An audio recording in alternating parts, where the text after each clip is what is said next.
So my name is Carys Barton. I'm a heart failure nurse consultant at Imperial College Healthcare Trust in London.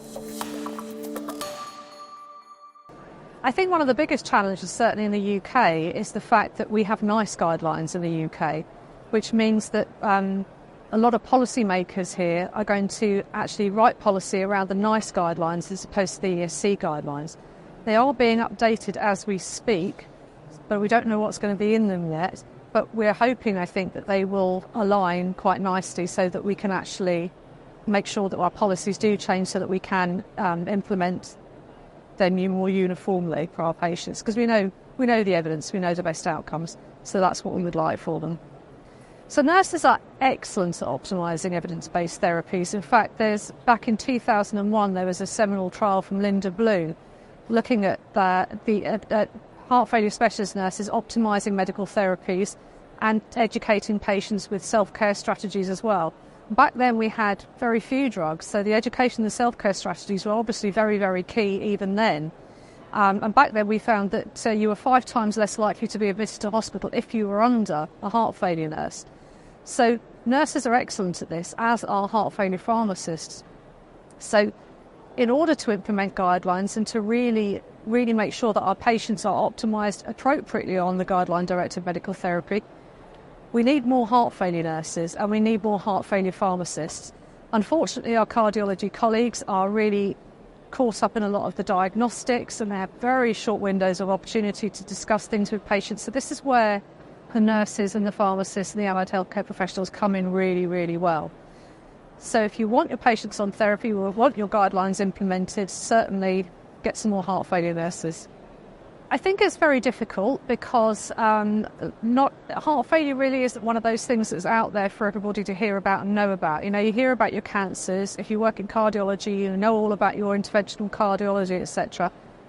Heart failure seems to be something that not a lot of people know a lot about. I do think we need to I'd really like to see an international or definitely a national campaign to raise awareness of heart failure, to make general public and everybody more aware of it.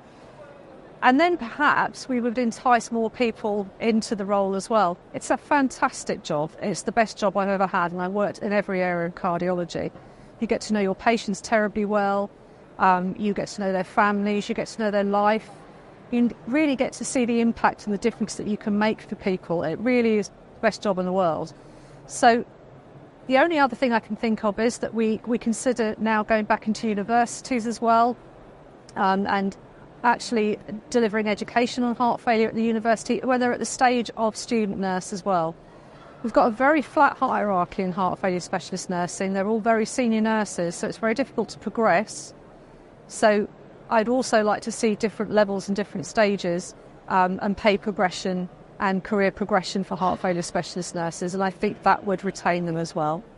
So I think since COVID, we've got no excuse, have we? Because we've got Teams and Zoom, and we have all these ways to virtually speak to everybody. You don't have to sort of carry all our bags and drag ourselves across the city to go to a meeting anymore. So there's no reason really why we can't attend other teams. Multidisciplinary team meetings, for example, so we could attend the renal meetings, we could attend the GP primary care meetings, we could attend the diabetology meetings, and we could all work together. We're going to have to work collaboratively like that. We are going to have to discuss our guidelines as well, because we've got medications like SGLT2 inhibitors, and we've got the RAS inhibition, which actually spans across these specialty areas. We're all prescribing the same things to the same patients in many instances. Therefore, in order to reduce the system burden and the burden on the patient coming to appointments, etc., we should be working more collaboratively and understanding each other's specialist guidelines all the way across the board. How we do that, it's time, it's resource again. In order to deliver education to GPs, for example, they often have to be backfilled so that they can take the time for your education. So it sounds simple, but it's not as simple as all of that. But we can simplify things by working more collaboratively together. So certainly in the UK, we have the National Heart Failure Audit, and that's for all patients admitted to hospital with heart failure, where we can actually look at the guideline-directed medical therapy that's been prescribed when they're in hospital. So we can measure that, and we do measure that, and we do know what the outcomes are for our patients there.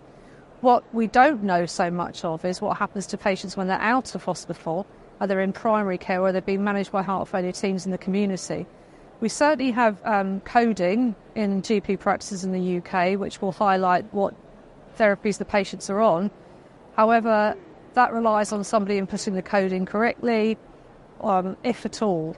So it's very, very difficult to measure this in the community.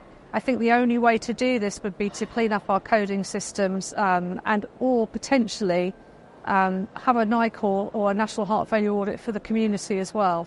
Otherwise, it is very, very difficult. GPs in the UK are incentivised to see patients with heart failure every 6 months, at least to a year. So they should be seeing them for a long-term condition review, and these things should be monitored at that time. The GPs have to look at everything. They look at every single disease that the patient may have. They have to know a little bit about everything. And frankly, I don't know how they do it, but I'm glad that they do. It's very hard for them, so it's not a simple ask.